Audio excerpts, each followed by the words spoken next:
Welcome everyone to the South Side Kōrero. My name is Vincent Taro and Vitalino, and on this amazing episode, Will, I know you're at the back giving me a good cheeky wink. Amazing guests from New Japan Tamashi as well as Fale Dojo, Richard Mulu. What are your thoughts about this episode that you just did? You know, did you like this episode?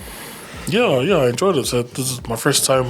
It's my first time doing something like this. So, I don't know if it's showing through, but you know, I am kind of nervous. I was kind of nervous for it, but now I'm comfortable and get to be me. It's nice to be me and be out of character. So. No, that's cool, man. No, I enjoyed this episode and I enjoyed interviewing you. So thank you for coming, and I hope you enjoyed this episode as much as I do. See you then.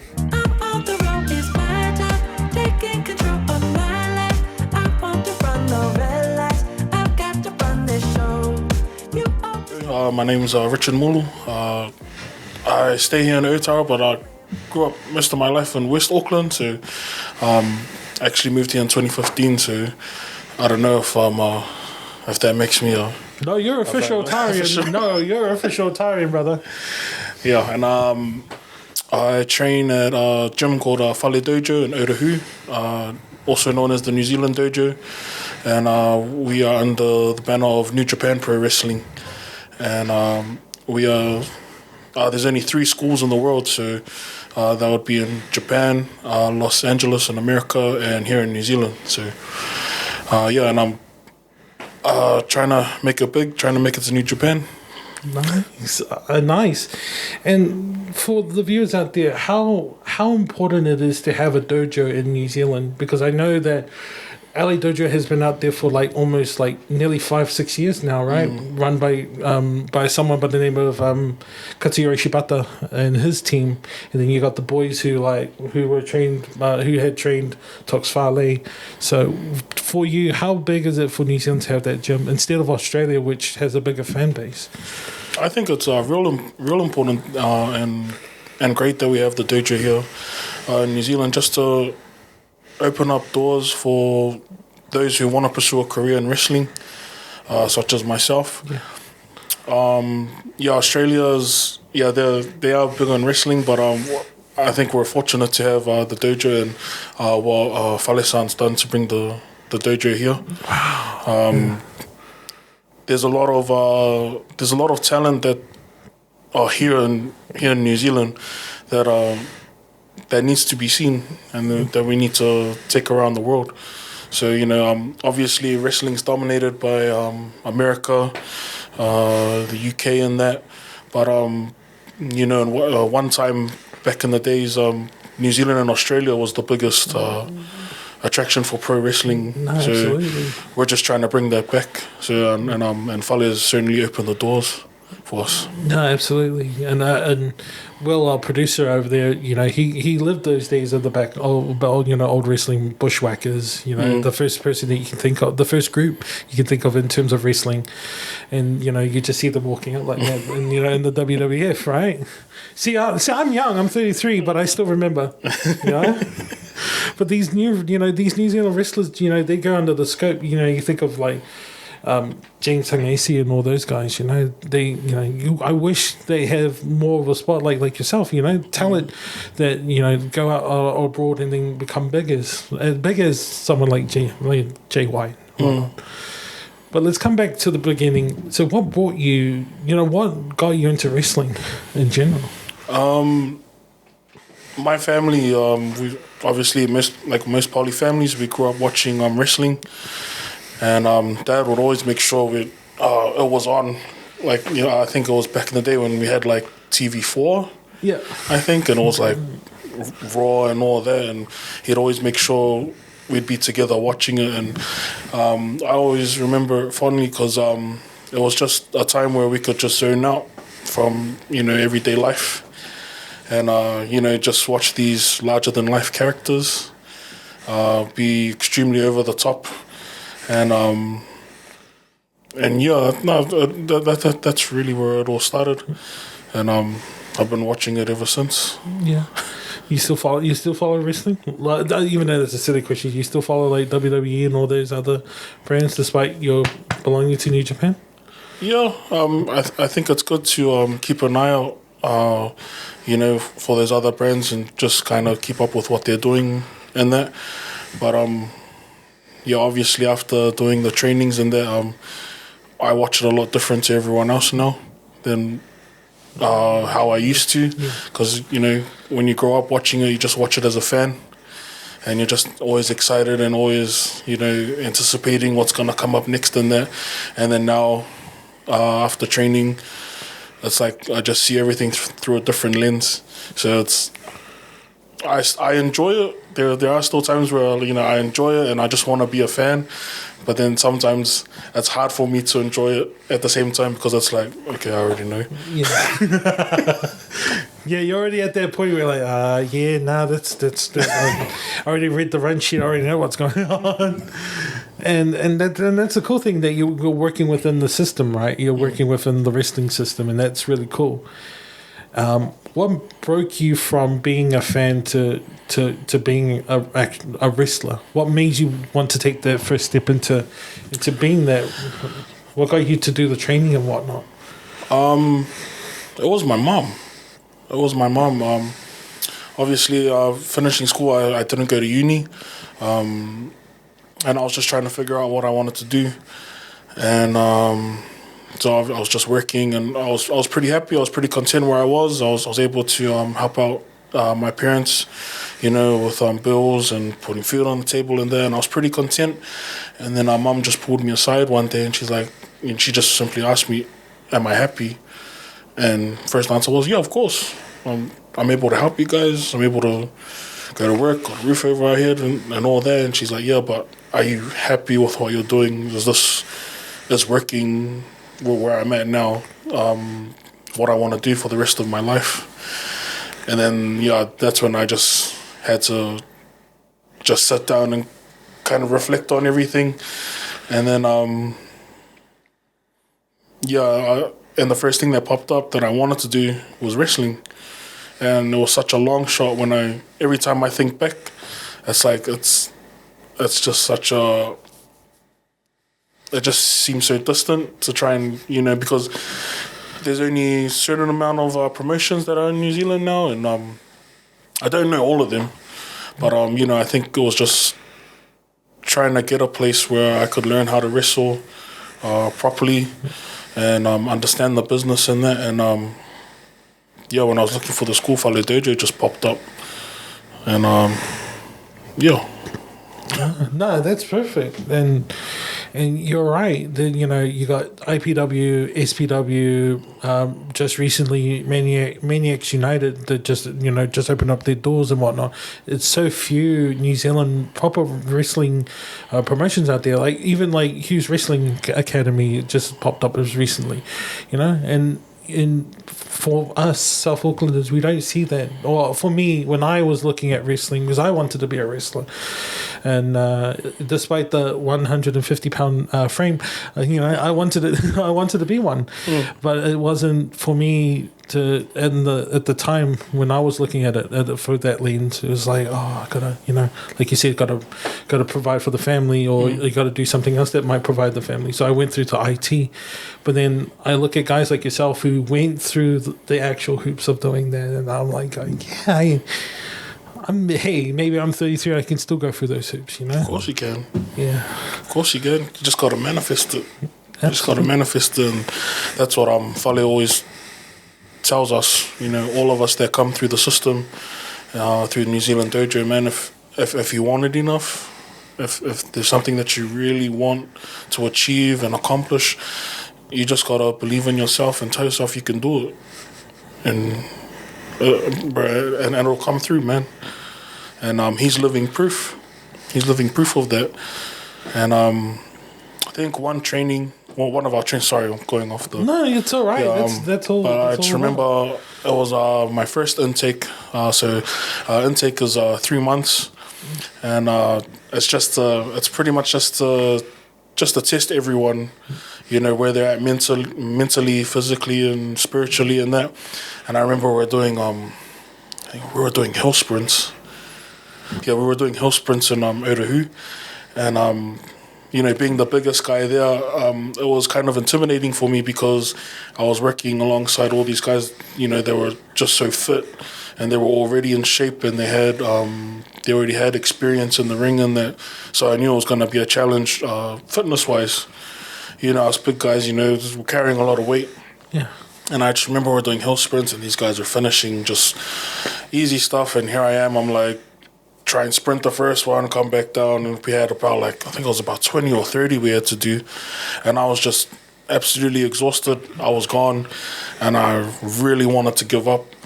And and then he's seen me at my absolute worst. I was literally crying. I was in tears, and I was out of breath, and I was just like, I didn't want to hear anything from anyone.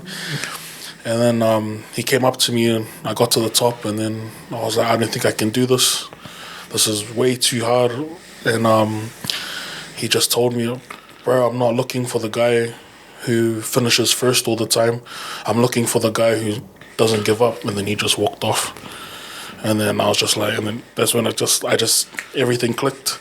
So then I was like, okay, I'm crying, I'm out of breath, but if I can still go, I'll go. Even if I have to walk it, even if I have to walk this, I'll finish everything I can.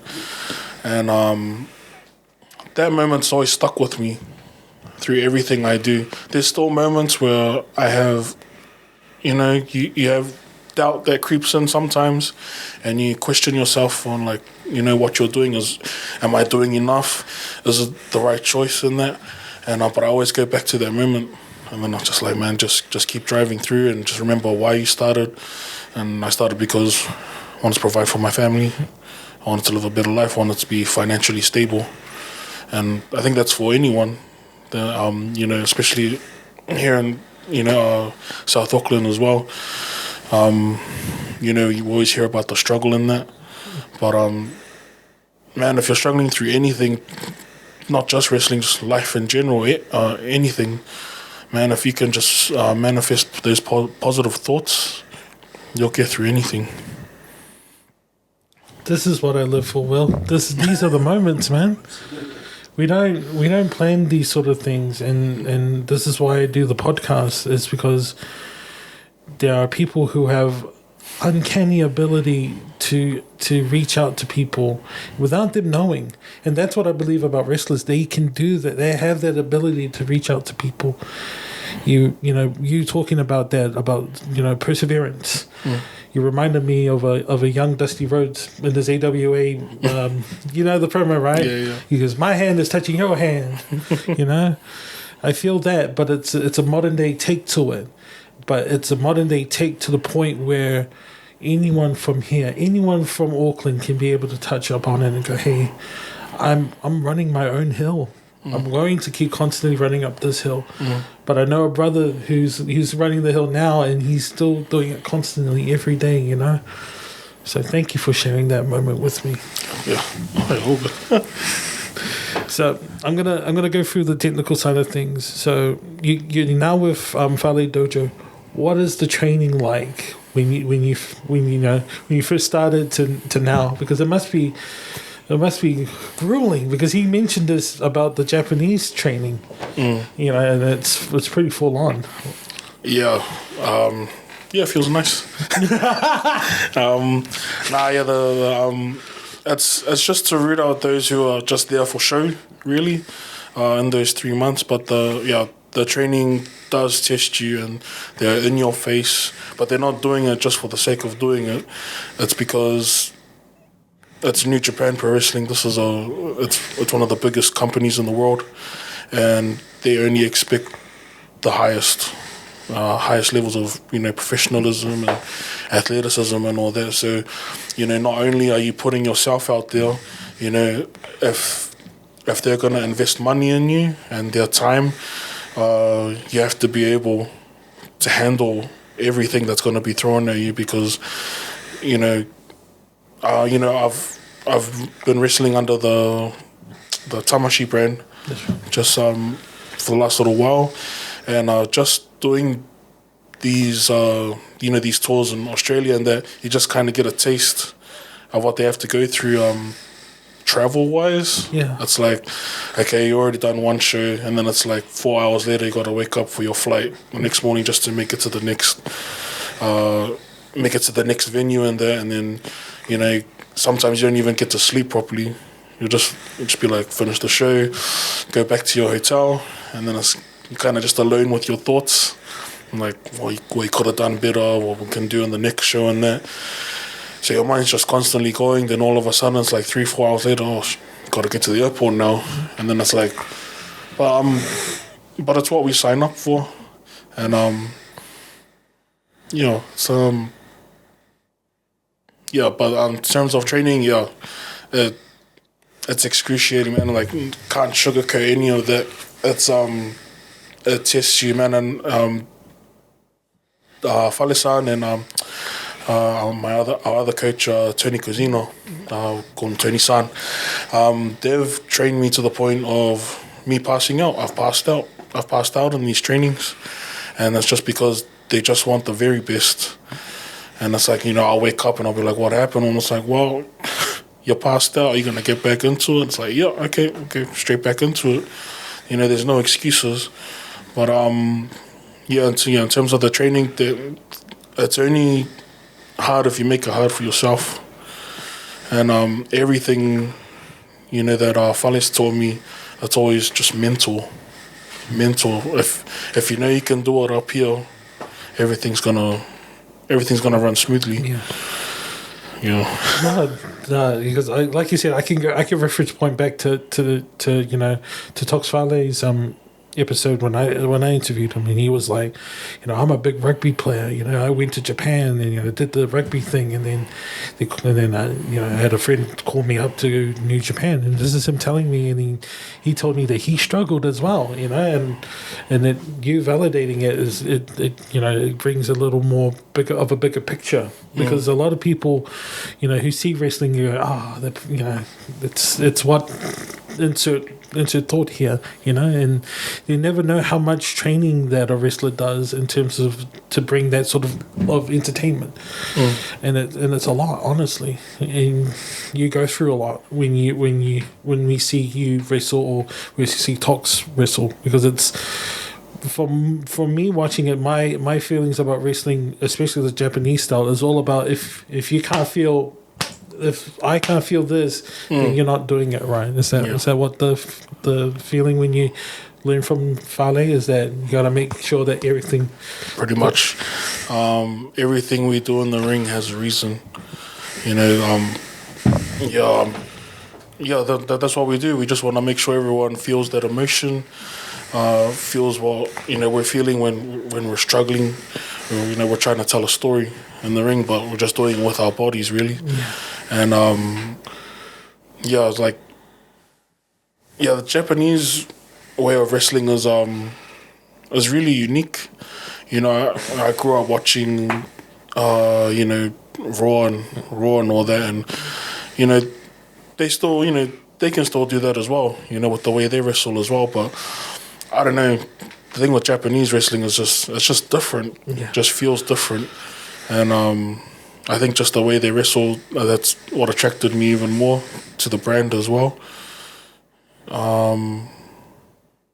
There's a lot we got to go through, but we do it because we love it. Yeah.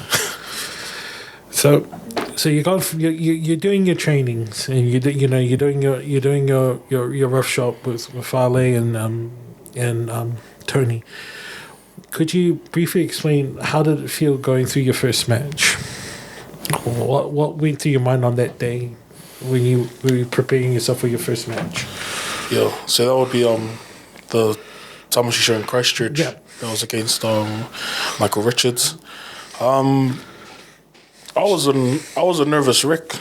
I was a nervous wreck for it, because it's like you kind of just it's what you know what you're training for and that, and then I don't know if it's for every wrestler or certain wrestlers, you try and envision what it might look like, and and then we got to was it Pioneer Stadium in Christchurch? Yeah, that's right. Yeah, we got there, and then I saw the setup, and you just see all the chairs and empty chairs. You see the entranceway, and then it's just kind of it hits you. It hits you a lot, and you're just trying to imagine, just doing your warm-ups and that, and you're just anticipating what's going to happen on the night, and then it's like, I was a complete nervous wreck, bro. And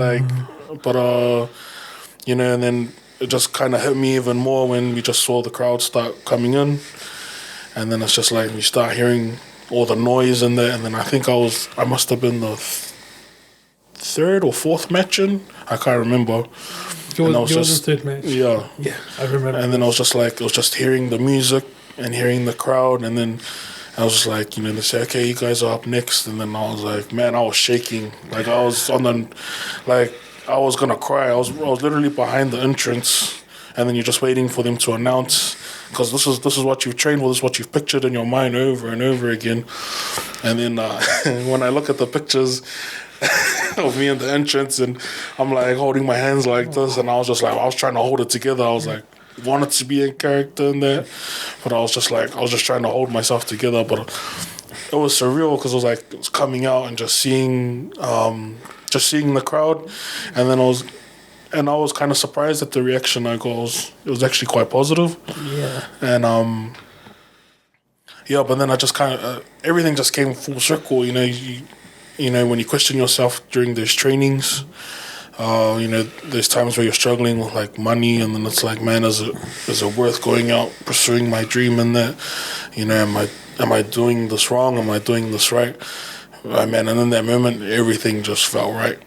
Everything just clicked, and you get such an adrenaline rush, especially when you get that crowd behind you, man. It's like it's an addiction, man. Nah. It's true what they say, man. This stuff is addictive, and but yeah, I was a nervous wreck, but I was in there with someone I trusted. I think that's important when in terms of working even not with wrestling, just anywhere in general where you work. Yeah. You're with someone you trust, everything just runs smoothly. No, absolutely. I just want to explain from a crowd's perspective. So I'm sitting along the ramp. So I'm near the entrance, and then I hear your music hit up, and then I hear the announcer go from South Auckland, Aotearoa, and I was like, what the fuck? And I'm looking around the crowd, and then it's Cantabrian, so they don't know what's up north. So they're looking, going, where's this guy from? And I'm going, in my mind, I'm going, he's from South Auckland, bro. Yeah, so I'm literally out in the crowd. I don't know if you heard me, and I'm going, yeah, Aotearoa. So I'm just cheering, and then I didn't know you were in that state of mind that you were nervous. I thought you were great. You let that crowd know that, hey, I'm here to play and not mess around. Mm-hmm. And then, sorry, spoilers. And then you see Richard pull the end, and then you just see this whole crowd going, what the and they boo him, and I'm going, yeah, that's right. You cheer for that guy, I just want to let you know that the crowd loved you that day. If that was your first match, they loved you.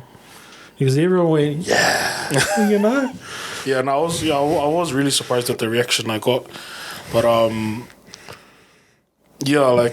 like we got no choice when we get out there. Like you have to hold it together. Yeah, this is we're wrestling for New Japan, and there, so you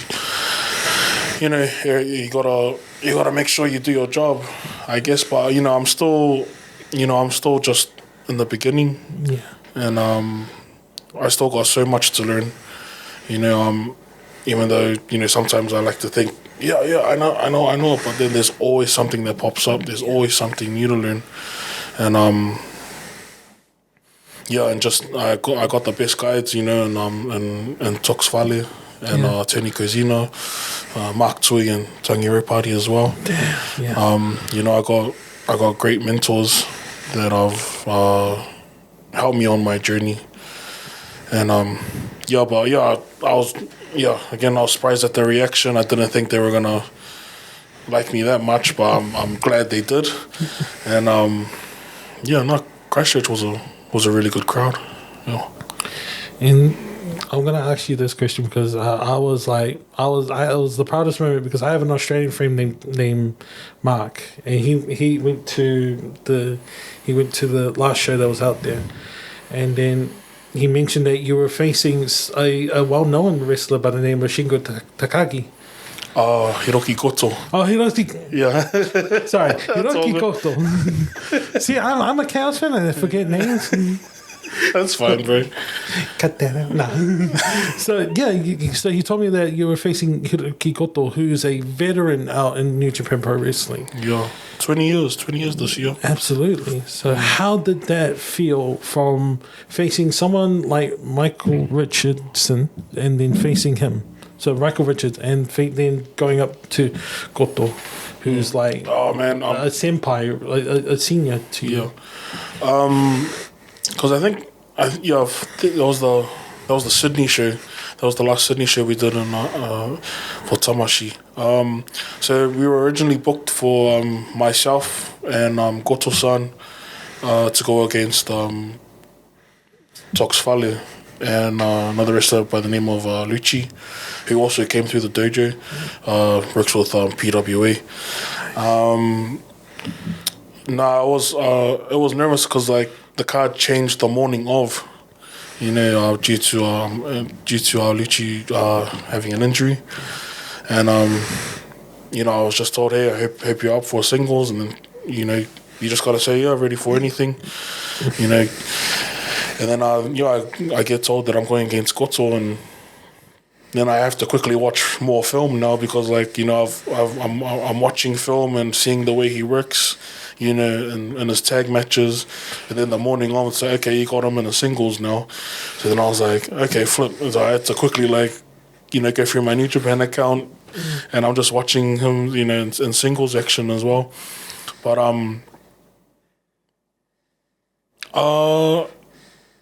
I think I would have been. I was a nervous wreck for that as well, because I didn't think my fifth match would be against someone of caliber of Goto-san. Yeah. But man, working off that guy, bro, that's the level that's the level I wanna achieve. Yeah. Is that level. And you're just like, backstage with him, and then you're just talking with him, and he's just trying to be respectful, and then he's just like, just relax. Just relax, but it's like, you want to do your job properly, But going against Goto-san, it was an honor. It was an honor. If anyone told me that my sixth match was going to be against Goto-san, I never would have believed you. But like I said before, these are the doors that the Fale-san's opened for us. Yeah. Bringing the dojo here, and now making Tamashi, the brand for Australia, New Zealand, Oceania. So, anything can happen if you just put your head down, you just work, and you show that you love what you do, you're passionate. And, some people, they work hard, and they always try and look for that validation, and it's good to have that every now and then, you're doing a good job, but you have to understand that, man, everyone's always watching. Everyone's always watching. Because, I get like that too, and I'm guilty of it as well. Because, you're doing a good job, and then you're just wondering, it's like, man, no one's saying anything. Like, I'm doing this, I'm doing that.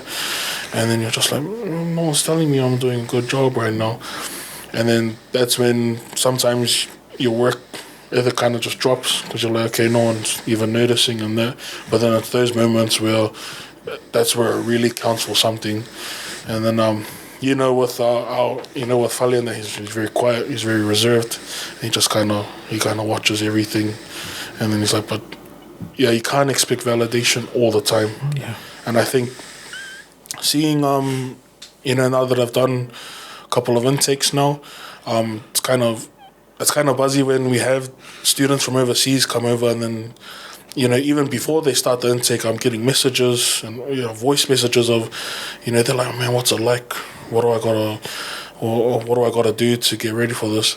And I tell them, you can't get ready for this. you cannot get ready for the training you're about to endure because it's different for everyone. Yeah. Everyone's got a different path. Everyone's got a different journey. And, there's a lot of people that say, yeah, no, I want this. And then when they see what they have to go through, and then, and that's one thing I told, I forgot his name, but I told him, man, it's like, man, if you really want this, you have to be all in. There's going to be times where you don't know the answers to everything. They're just going to tell you to figure it out. That's simply what you have to do. You just got to figure it out. Yeah. And a lot of them, they look lost, and they don't really understand that. I didn't understand it when I got through, because I used to get frustrated when they used to say that to me. I'd be like, man, how do I do this? How do I get through this? What road do I got to take? And they'll just simply be like, figure it out. It's like, why? Because New Japan's looking for problem solvers. They're not looking for people, like, oh man, I have to hold his hand every time, or I have to tell him he's doing this every time. Yeah, they're not looking for that. And if you're gonna give up at the first, feeling where you feel uncomfortable in that, and then you got to really ask yourself, did you really have a dream that you wanted to do this, that you wanted to be on TV? Because everyone just sees the fame, everyone just sees the money. They see all the upsides to it, but there's a lot of sacrifice becoming a professional wrestler as well. No, absolutely, and it goes with every other thing. It doesn't need to be a sport. It doesn't need to be everything. Anything famous. It goes along with life. It's, if you're willing to take 1,000 hours to work on something, then you're willing to work it for life. And that's the thing. You work your craft to the fullest till you become a master of it. And then if you're a master, then you should be able to teach those people to do it. And that's when you look at guys like Tox Fale and Tony. They've already worked their craft. They worked 1,000 hours of hard work, and you're getting there as well yourself. And now you got your own pathway of doing things, and I can't wait for you to be at Fale's position where you're teaching more. It'll be the coolest thing to see. It'll be Fale's dojo, but it'll be Richard Mulu being the head teacher. Oh, we'll see. We'll see what happens when we get there. So I have a couple more questions, and then we'll wrap things up. So my first of many, my two questions are: what is it that Richard Mulu wants to see himself in 5 to 10 years? What does the future hold for Richard Mulu?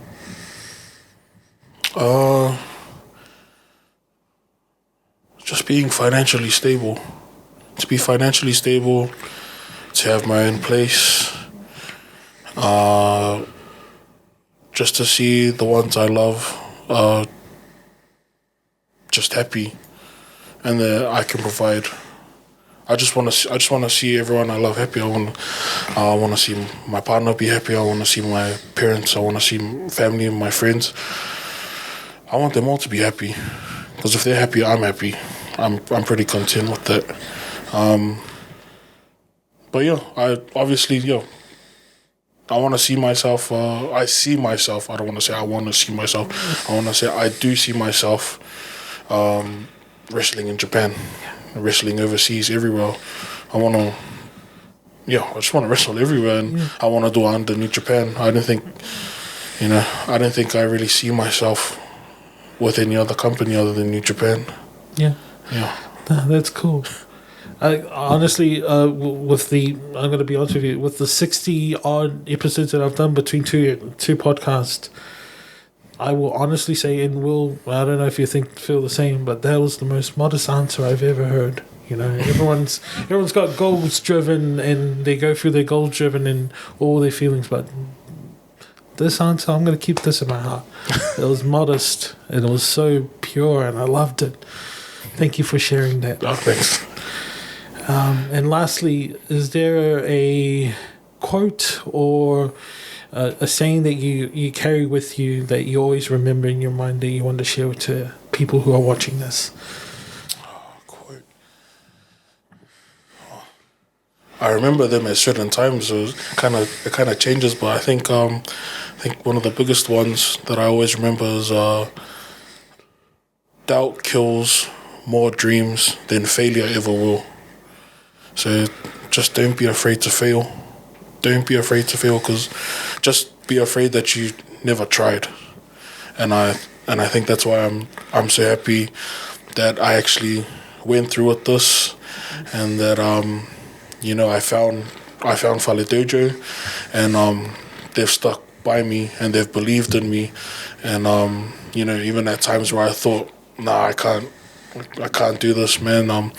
Fale-san, Tony-san, Mark-san, and Tangi-san, everyone at the dojo, man, they had so much belief in me, especially when I didn't see it. And I think that's a perfect quote I'd go by, and that's what they instill in me at the dojo as well. Is that, man? It's like, man, don't be afraid to fail, man. Just be afraid that you never tried, because if you don't try, you don't know, and you don't want to live with regret and questions. Like, man, I should have, I could have, and that's the quote. Sweet, no, man, that's perfect. It perfectly sums up this whole entire episode. So thank you once again. Thanks for having me. And once again, thank you so much for watching this episode. I know you enjoyed this episode as much as I did. Kia ora.